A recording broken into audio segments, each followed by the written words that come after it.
What's up guys, Delzinski here, and the news and the talk about town at the moment within the wrestling universe is that good old Dave wants to return to the WWE. That's right, Dave Batista could potentially be making his return around about January/February time. Now sources have been reporting this for a while and it seems increasingly more likely that this is going to happen. Now if this is the case, it got me thinking, well, when is it likely that Batista will return? And what sort of event would he return at? Well, January/February, that's Royal Rumble time. So it would be fitting if Batista made his return at the Royal Rumble event itself.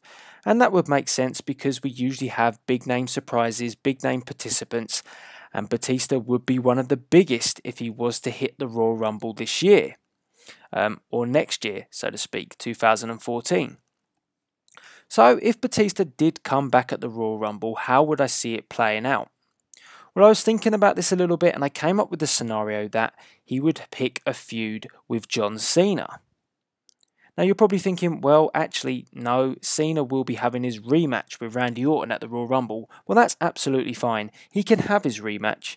But the way I see it playing out is he will get screwed over in that rematch against Orton and then decide to enter himself into the Royal Rumble match itself. Now this is where the feud kick starts because Cena will come out, draw a mid-card number and then clear house. You know as it goes. You know the drill with John Cena. Throwing bodies out left, right and centre. Super Cena mode.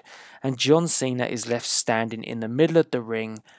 And then the clock hits 10, 9, 8, 7, 6, 5, 4, 3, 2, 1. That was the buzzer, by the way, if you didn't guess it already. And then, here we go. Batista's music hits and out come the guns. All that shizzle, you know. Fireworks going everywhere. Everybody going crazy. They didn't expect Batista to return.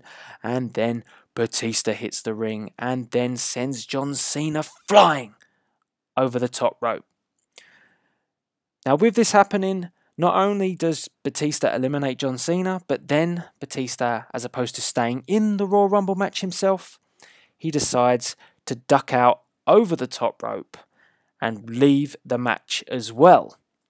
Now this would just be adding insult to injury to John Cena and it would put across the point that Batista didn't come back at the Royal Rumble to win titles, he came back to screw over John Cena. And this would reignite their feud because if you think back when Batista actually left, he was in a big feud with John Cena at the time. And potentially why he left was because he very much disliked John Cena. So this would be perfect in my opinion.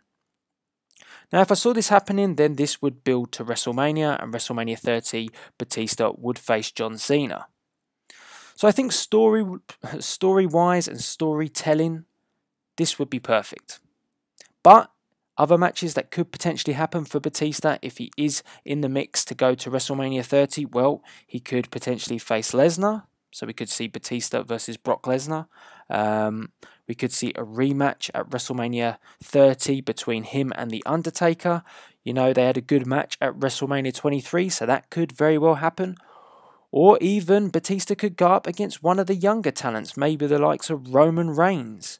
I would see that happening if Roman Reigns has split from the Shield, but I don't think that's going to quite happen yet. So there's some scenarios for you. Basically, guys, I just want to know your opinions on what you think and how you think Batista will be utilised if he returns to the WWE. Do you think that he should pick up a feud with John Cena? What did you think of my idea and my potential scenario? And just let me know who you think Batista will start a feud with upon his return. So let me know via the comments box below, and as per usual guys, please rate, comment and subscribe. This is Delzinski signing out.